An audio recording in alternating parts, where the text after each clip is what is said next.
Good morning to all the students of DLED second year, S6, session 2018 to 2020।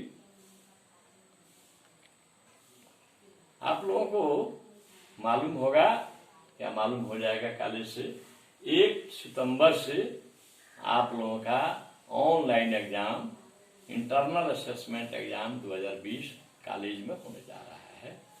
उसी के लिए हम लोग 25 ठो प्रश्न बनाया गया है हम लोगों के द्वारा, जिसमें प्रत्येक प्रश्न पर 4 उत्तर दिए गए हैं।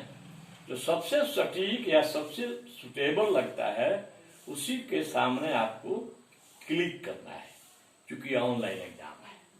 इसे है language is learned in formal institutions schools, यानी कौन सी भाषा है जो कि औपचारिक संस्थाओं में या विद्यालयों में दी जाती है। आप जानते हैं कि फर्स्ट लैंग्वेज या मदर टंग वो जो है बच्चा अपनी माँ से या परिवार से सीखता है, इसीलिए वह यहाँ पर होगा नहीं। सेकंड लैंग्वेज इंस्टीट्यूशन में दिया जाता है, स्कूल में दिया जाता है, तो यहाँ पर आंसर अप्रोप्रिएट होगा सेकंड लैंग्वेज। दूसरा है which one of the following is also called formula method, किस शिक्षण विधि को हम फार्मूला मेथड भी कहते हैं, सूत्र विधि। तो इसके लिए आप लोगों को प्रिंसिपल्स ऑफ टीचिंग पढ़ाए हैं, उसमें देखिएगा। उसमें जो है हमने बताया कि इंडक्टिव मेथड से हमको पढ़ाना चाहिए, जिसमें सूत्र की रटंत प्रणाली नहीं होती है। तो जब सूत्र की रटंत प्रणाली इंडक्टिव में नहीं है तो स्पष्ट है कि उत्तर हमारा डिडक्टिव मेथड होगा, निगमनात्मक विधि, कोई सूत्र विधि कहते हैं। तीसरा है primary school education must be covered through, ये जो है एनसीएफ 2005 में भी आया है कि प्राथमिक विद्यालय शिक्षा को आच्छादित होना चाहिए। किस भाषा से? सेकेंड लैंग्वेज से या फर्स्ट लैंग्वेज या मदर टंग। फर्स्ट लैंग्वेज और मदर टंग दोनों एक है, कंफ्यूज मत होइएगा। हर लैंग्वेज नॉन ऑफ दी। तो निश्चित है कि फर्स्ट लैंग्वेज या मदर टंग का ही जिक्र एनसीएफ में आया है कि प्राइमरी स्कूल में बच्चों के home languages of the children must be honoured in the school, primary school, उसका आदर करना है।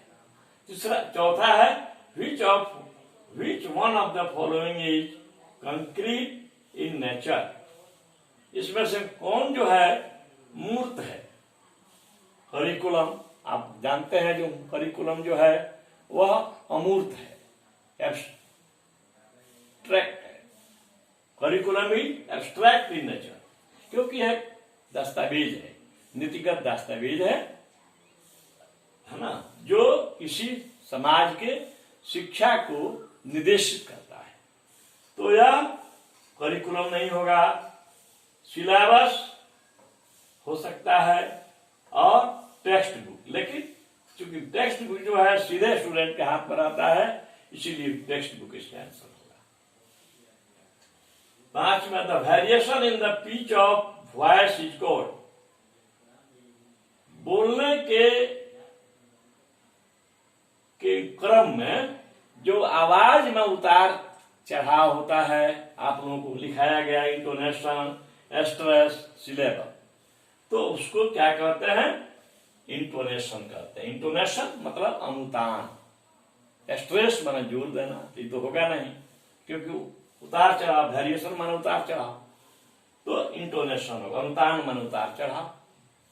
संगीत गाने वाला भी जब गाता है तो धीरे धीरे जाकर के टॉप पर जाता है, टॉप से नीचे धीरे धीरे उतरता है, वही है।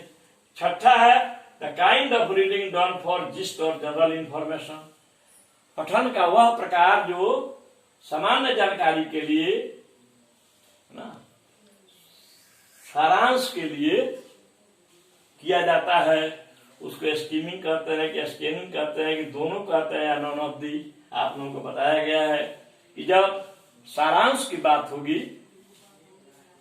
जनरल इंफॉर्मेशन की बात होगी, तो वह स्कीमिंग होगा। ठीक है, वहां पर स्कैनिंग नहीं होगा। स्कैनिंग में क्या होता है कि हम जो है विशिष्ट जानकारी प्राप्त करते हैं, स्पेसिफिक इंफॉर्मेशन जब रहेगा। और जब उंगली के सहारे रेलवे टाइम टेबल में जब अपना हम ट्रेन का नंबर देखते हैं, टाइम देखते हैं या अराइवल डिपार्चर, तो वहां पर हम स्कैनिंग का प्रयोग करते हैं। डिक्शनरी में जब कोई हम शब्द देखते हैं, खोजते हैं, तो वहां पर हम स्कैनिंग का प्रयोग करते हैं। लेकिन जब जनरल जानकारी के लिए हम लोग पढ़ते हैं तो वहां स्कीमिंग होता है। नेक्स्ट है the part of a word that is used at the beginning of the word is called. अब जो है वह शब्दांश जो किसी शब्द के पहले लगता है, बताया गया आप लोगों को, तो उसको कहते हैं प्रीफिक्स, उपसर्ग। और वह शब्दांश जो किसी शब्द के बाद में लगता है उसको कहते हैं सफिक्स, प्रत्यय, है ना।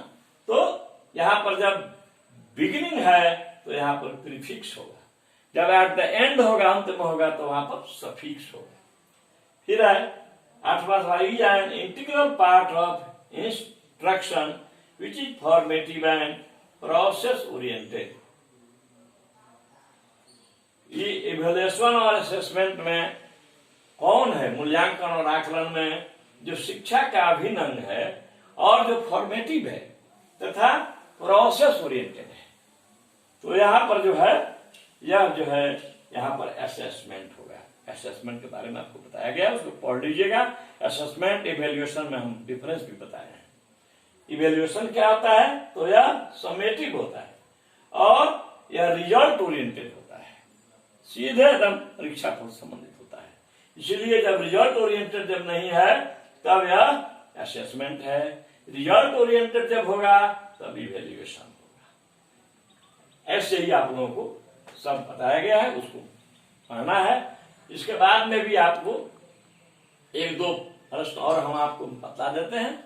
उसमें है क्या है कि राइटिंग है, how many stages of mechanics of writing are there. Writing के में मैकेनिक्स के 3 अवस्थाएं कौन कौन होती हैं? 3 अवस्थाएं होती हैं।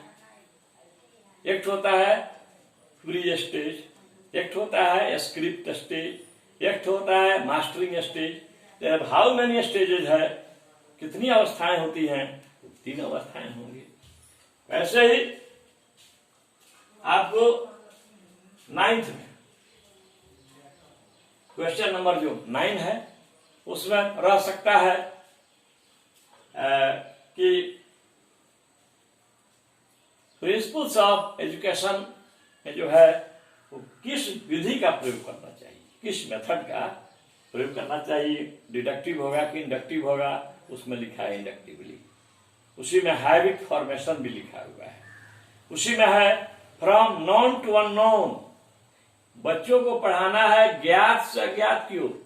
जो बच्चे जानते हैं उससे आगे बढ़ना है, जिनसे वे परिचित हैं। तो ये सब चीजें हैं, इन पर आपको ध्यान देना है। 25 प्रश्न है और आपको पूरा सिलेबस बता दिया गया है। क्वेश्चन भी पूरा सिलेबस से रहेगा, इसलिए आपको पूरा पढ़ना पड़ेगा। यह नहीं है वो जो ऑफलाइन एग्जाम होता था कि आप 10 क्वेश्चन पढ़ लिए उसमें से आ गया, कहीं से भी कोई दे सकता है। जैसे स्ट्रेस पर दे सकता है। स्ट्रेस के बाद उसमें है putting degrees of emphasis on words और सिलेबल्स इज कॉल्ड स्ट्रेस। शब्दों पर या सिलेबल पर जोर देना, इसको कहते हैं स्ट्रेस। ऐसे ही है आपको सिलेबल, वॉइस साउंड जो होता है उसी से संबंधित होता है सिलेबल।